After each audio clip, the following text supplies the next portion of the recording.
Bonjour à tous. Il est arrivé hier à Johannesburg, capitale sud-africaine. Le président Alassane Ouattara participe au 25e sommet de l'Union africaine. L'autonomisation des femmes, la crise au Burundi et le terrorisme sur le continent au centre du sommet.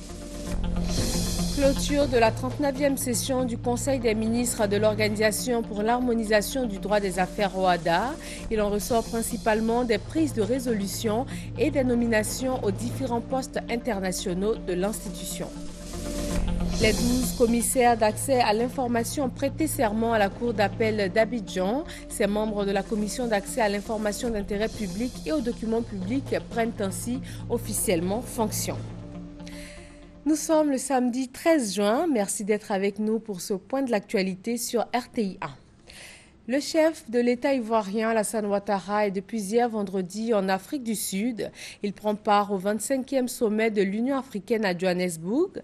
En plus de l'autonomisation des femmes, ce sommet de l'UA est consacré également à la crise au Burundi, aux différents conflits qui pèsent sur le continent et aux questions liées au terrorisme. Jérôme Kofi Abola. Dès sa descente d'avion à son arrivée ce vendredi à Johannesburg dans le cadre du 25e sommet ordinaire de l'Union africaine entre les 12 et 14 juin 2015, le président de la République Alassane Ouattara s'est dit très heureux.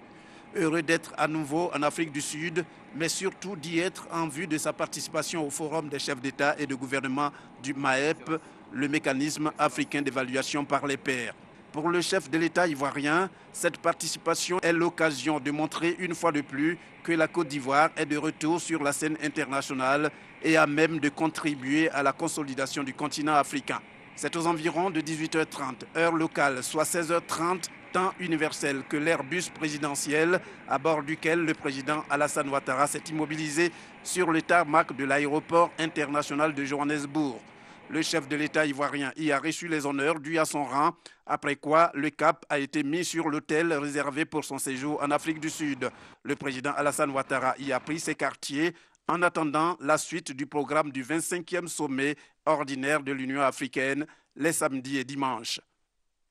Une nouvelle sphère à gaz au terminal gazier de la Société africaine d'entreposage de produits pétroliers. D'une capacité de 1500 tonnes de gaz butane liquéfié, elle a été officiellement mise en service par le Premier ministre Daniel Kablan-Duncan. Hugues Veblé. Cet investissement va faire beaucoup de bien aux ménages de Côte d'Ivoire. La nouvelle sphère de stockage de 1500 tonnes de la Société africaine d'entreposage de produits pétroliers porte à 16 000 tonnes la capacité de stockage de gaz butane désormais disponible en Côte d'Ivoire. Avec le nouvel outil inauguré cette fin de semaine par le Premier ministre Daniel Kablan-Duncan, la Côte d'Ivoire dispose de près d'un mois d'autonomie de stockage, minimisant ainsi les risques de pénurie de gaz butane. La première phase de l'investissement a coûté 6 milliards de francs CFA. La deuxième phase, celle qui nous préoccupe aujourd'hui, a nécessité un investissement de 7 milliards, soit un investissement total global sur ce site de 13 milliards de CFA sur 3 ans. Voilà l'effort que des sociétés privées ont fait pour que cessent enfin les pénuries de gaz butane dans notre pays. Désormais, le consortium créé par Petro Ivoire et ses deux partenaires dispose de deux sphères de stockage de 3000 tonnes. Leur incidence est notable sur l'approvisionnement national en gaz butane, une satisfaction pour le Premier ministre. Cette cérémonie marque la troisième grande réalisation visant à accroître les capacités nationales de production et de distribution après celle de l'entreprise suisse Oryx Gaz en septembre 2014 pour une capacité de 4000 m3 et de Petroci en mars 2015 avec une capacité de 8000 m3. À moyen terme, il faudra arriver à une distribution de gaz par canalisation en faveur de tous les ménages, comme ce fut le cas par le passé dans certains quartiers d'Abidjan. Nous devons ensemble poursuivre ces efforts avec des ambitions encore plus grandes pour la couverture intégrale des besoins nationaux d'abord et pourquoi pas ensuite ceux de la sous-région. 33 000 bouteilles de gaz sortent au quotidien du centre emplisseur de la Société africaine d'entreposage de produits pétroliers, SAEP. L'entreprise a d'ailleurs un projet la construction d'un autre centre à Boaké, ce qui va améliorer de façon sensible les capacités de stockage opérationnel en gaz butane, estimées à 14 500 tonnes en 2014. La 39e session du Conseil des ministres de l'Organisation pour l'harmonisation du droit des affaires OHADA a refermé ses portes.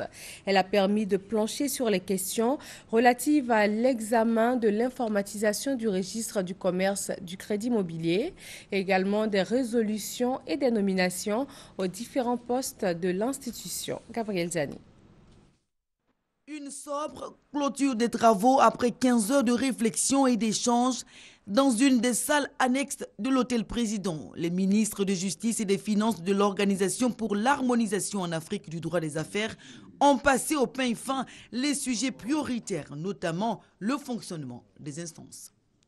Cette 39e session du Conseil des ministres démontre à suffisance le niveau de fraternité que nous avons pu développer au sein de ce Conseil, bien entendu, dans l'intérêt de notre organisation et de nos populations. Cette session nous a permis de prendre des résolutions et des décisions importantes pour l'organisation de l'OHADA, pour l'application des textes que nous prenons, des actes uniformes, mais surtout pour la cohésion de notre institution.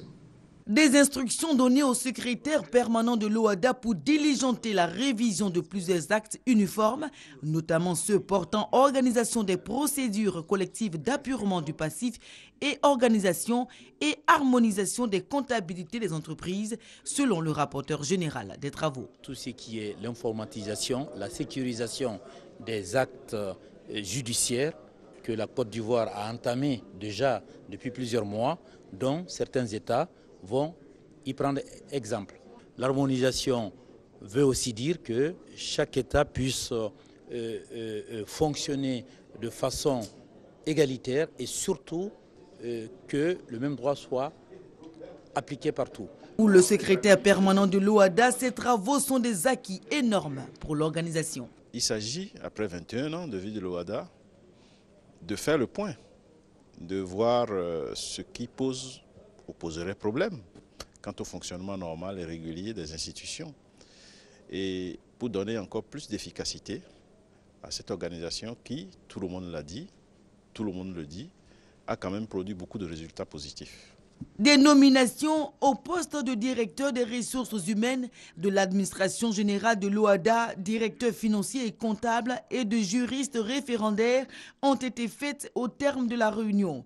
La France et les observateurs, comme les représentants de l'OIF, des partenaires techniques et financiers, ont apporté leur soutien à la réunion des ministres. Prestation de serment de 12 commissaires d'accès à l'information, c'était à la Cour d'appel d'Abidjan.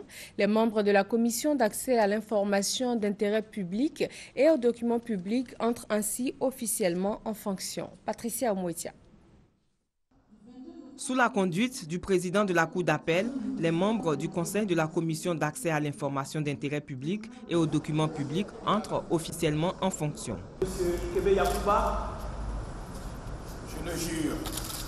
La KIDP est une autorité administrative indépendante. Elle est présidée par Kébé Yakouba, journaliste, expert en communication, représentant le ministre chargé de la communication. Si vous, population, puisque vous êtes des journalistes, mais vous êtes quand même des citoyens, vous voulez aller chercher un document dans une administration publique et qu'on vous refuse ce document, vous savez où vous devez vous adresser. Donc là, on rentre dans l'application concrète de la loi.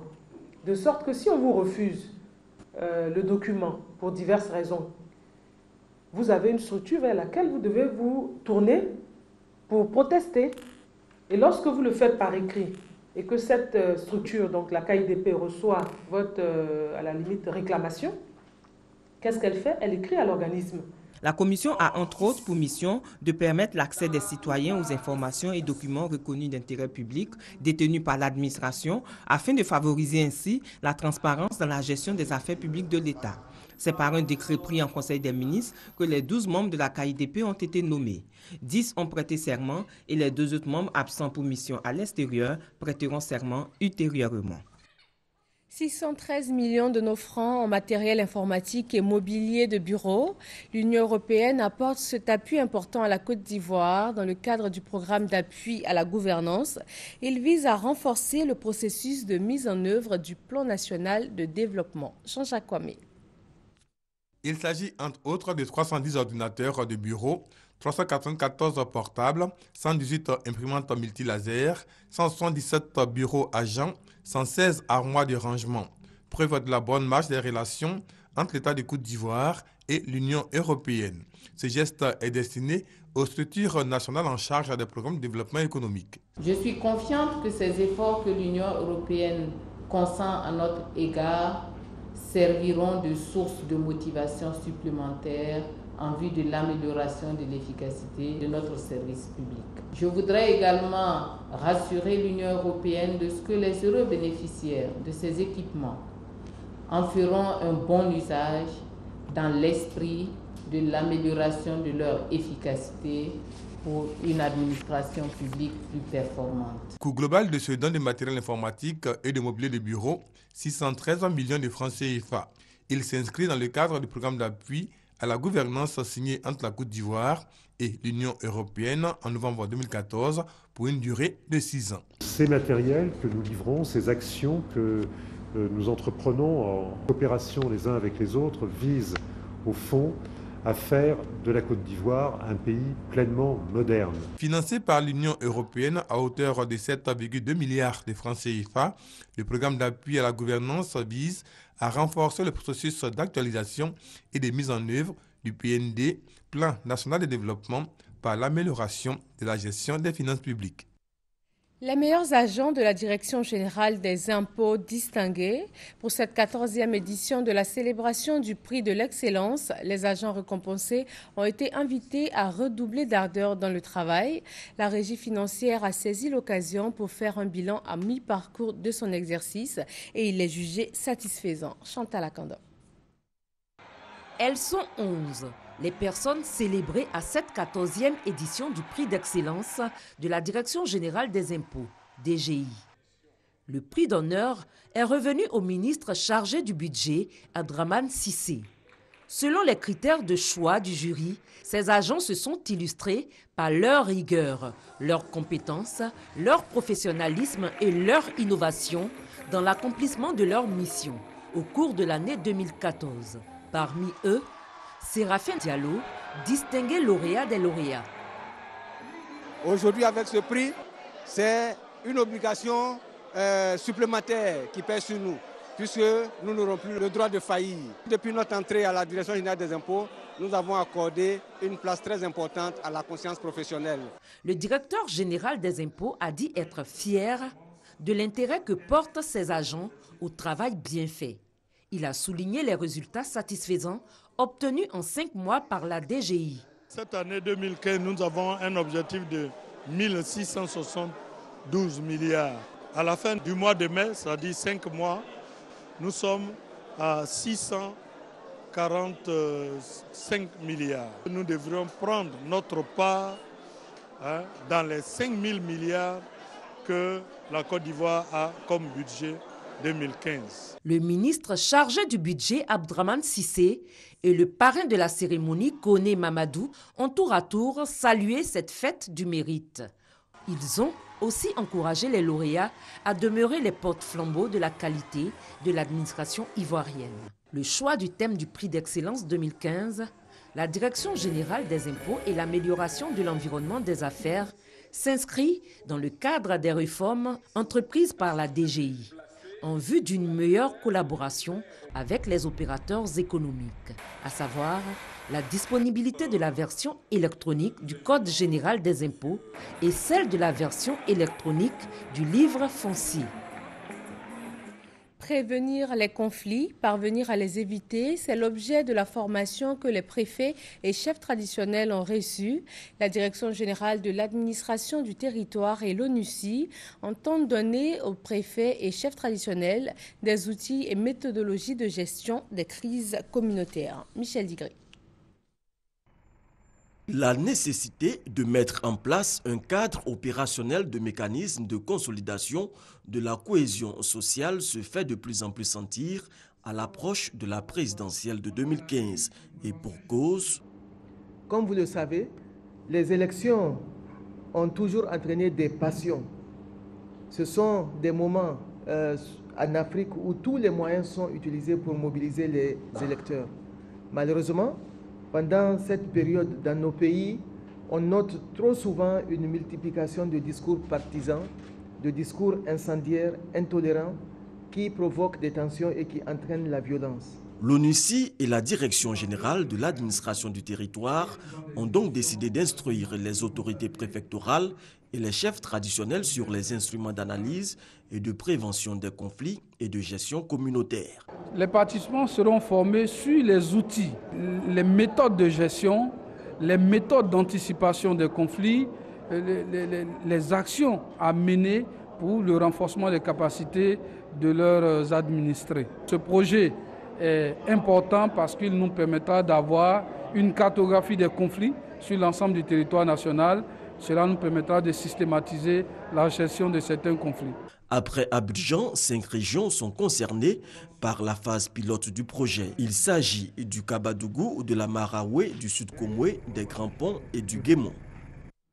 L'Institut Marie-Thérèse Houphouët-Boigny, le VITIB et 4 domiciles privés ont été rétrocédés et restitués à leurs propriétaires. Cette opération, dénommée Opération Bonheur, est menée par les forces républicaines de Côte d'Ivoire en collaboration avec l'ADDR et elle s'achève le 30 juin à Boussanego. L'Institut Marie-Thérèse Houphouët-Boigny, situé dans la commune d'Adjamé, le village ivoirien des technologies de l'information de Bassam VITIB, rétrocédés à l'État, de même que 4 domiciles privés restitués à leurs propriétaires. Ainsi, après 3 années passées à l'Institut Marie-Thérèse d'Adjamé, les éléments résiduels du 1er bataillon d'infanterie, 4e batterie d'artillerie sol-air vont regagner la caserne d'Akwedou. Ils embarquent dans des véhicules cargo et des mains en trompe. Seuls les personnels commis à la sécurisation du site n'embarquent pas. Il s'agit de l'opération Bonheur initiée par l'état-major général des forces républicaines de Côte d'Ivoire en collaboration avec l'ADDR. En fin juin, l'essentiel sera fait, puisque cette opération, l'opération Bonheur, et je suis tenté d'en ajouter Bonheur pour tous, permettra à tout un chacun de rentrer en possession de ses biens immobiliers. Et puisque c'est une opération pour laquelle un délai a été fixé par le chef de l'État, nous nous ferons fort de respecter. La libération de ces sites contribue à l'amélioration du climat sécuritaire et au renforcement de la cohésion sociale dans le pays. C'est un sentiment de bonheur, de joie, parce qu'il faut dire que durant 4 ans, nous avons souffert. Et aujourd'hui, par le biais du président de la République, nous avons nos clés. Nous disons merci à tout le monde. Aujourd'hui, on est très content parce qu'on a ce bien. Il reste maintenant à travailler pour remettre tout ça en état. L'opération Bonheur vise plus de 5500 ex-associés aux forces républicaines de Côte d'Ivoire au plan national. Elle s'achève le 30 juin 2015. Les opérateurs des technologies de l'information et de la communication signent un accord de partenariat avec la Fédération des technologies de l'information du Maroc. Il s'agit de favoriser les échanges d'expériences et de connaissances en la matière entre la Côte d'Ivoire et le Maroc. Eugène Atoubé. Depuis un certain moment, la Côte d'Ivoire et le Maroc ont entamé un processus de renforcement des relations, à la fois commerciales, diplomatiques, sous l'impulsion de notre président de la République et du roi du Maroc.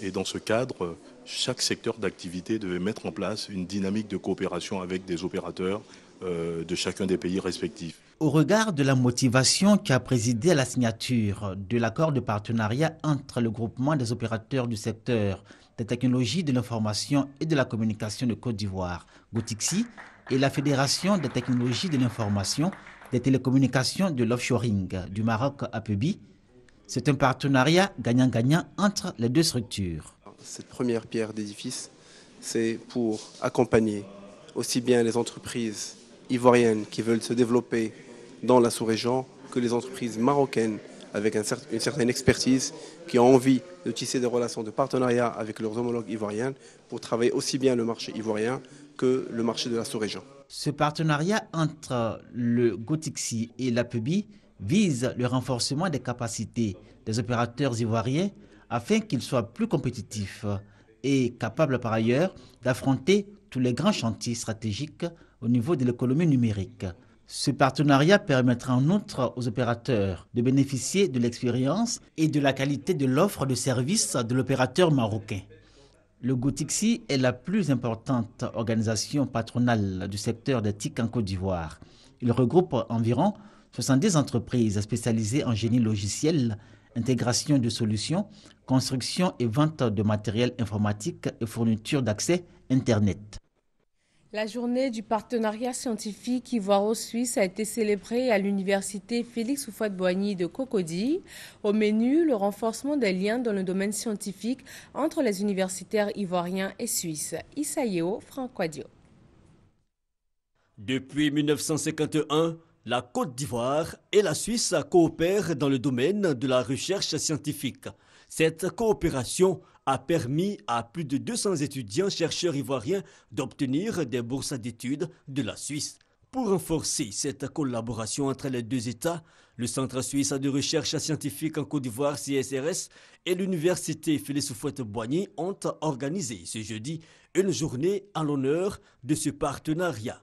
Au menu de cette célébration, la remise du 8e prix CSRS Fonds Hermitage, une conférence sur la gouvernance de la recherche en Afrique et l'hommage au professeur Marcel Tanner.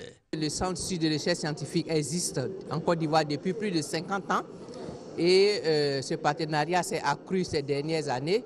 Et là, pour cette semaine, nous célébrons la pérennisation de ce partenariat. Nous rendons hommage ce jour au professeur Marcel Tanner, qui a beaucoup œuvré pour ce partenariat et qui a beaucoup apporté également au rayonnement du centre suisse.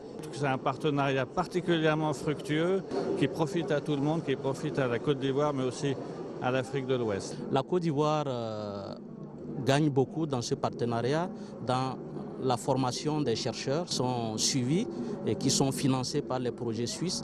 Grand artisan de la coopération scientifique ivoiro-suisse, le professeur Marcel Tanner, heureux de cette distinction, a marqué sa fierté de voir l'évolution de la science en Côte d'Ivoire. J'ai développé la recherche pendant toutes ces années des événements et ça maintenant porte des fruits parce que la Côte d'Ivoire se place bien, pas seulement pour la Côte d'Ivoire en soi, mais pour la région et les contributions que la science en Côte d'Ivoire fait pour la sous-région, même pour l'Afrique et le monde. L'État du Côte d'Ivoire s'est associé aux universitaires pour reconnaître les mérites du professeur Marcel Tanner. Ainsi, il a été fait officier de l'ordre du mérite ivoirien pour sa contribution à l'avancée de la recherche scientifique en Côte d'Ivoire. Le groupe de recherche et action pour la conservation des primates à l'est du fleuve Sassandra, vainqueur du 8e prix CSRS Fonds Hermitage, a quant à lui reçu la somme de 15 000 francs suisses, environ 9,5 millions de francs CFA.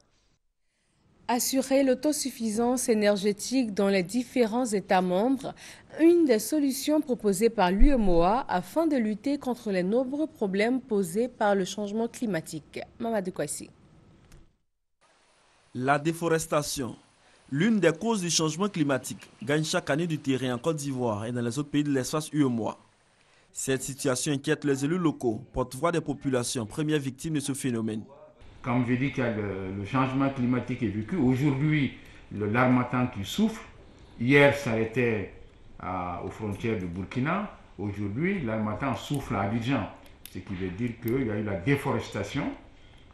Donc des dégâts énormes au cours des 50 dernières années. Et donc les territoires doivent tenir compte de tout cela. En route pour la COP21, construire des politiques territoriales de lutte contre le changement climatique fondées sur l'autosuffisance énergétique. C'est le thème de cette table ronde. Une activité qui a réuni à Bruxelles en Belgique plusieurs experts en matière de développement durable et de l'élus locaux. Au cours de cette assise, l'UEMOA a apporté ses solutions à ce problème qui menace les 80 millions d'habitants de son espace. Le commissaire de l'UEMOA en charge de l'énergie, de l'industrie et du développement touristique a rappelé que son institution met au cœur de cette lutte les collectivités territoriales. C'est pourquoi il salue la collaboration entre le Comité européen des régions et le Conseil des collectivités territoriales de l'espace UEMOA. Pour lui, il s'agit de permettre aux collectivités de créer de l'énergie renouvelable en vue de faire face aux nombreuses perturbations énergétiques. Porter une attention particulière à ce rôle que pourraient jouer les territoires dans ces programmes et projets. Le deuxième préalable, c'est que dans la dévolution des compétences partagées ou exclusives au sein des États, les États puissent reconnaître certaines compétences à ces territoires, villes ou régions. Et quand je parle de ces compétences particulières, je parle en matière d'énergie, en matière d'environnement, je parle en matière d'urbanisme et je parle en matière de transport, car ce sont là les sources aussi de pollution. Le rapport de cette rencontre sera traité au cours du sommet mondial sur l'environnement qui se tiendra à Paris en décembre 2015. Mais avant, les élus locaux africains donneront de la voix au cours du forum sur le changement climatique prévu à Yamoussoukro du 24 au 25 juin prochain. La saison des pluies bat son plein à Abidjan. Plusieurs quartiers sont littéralement sous les eaux. À la Riviera Faya, ce sont des bâtiments en construction qui s'écroulent au fil des pluies et les habitants du quartier craignent pour leur sécurité. Serge Coléa. La famille Anit, logée à la Riviera Faya, a le sommeil troublé en cette période de pluie à Abidjan.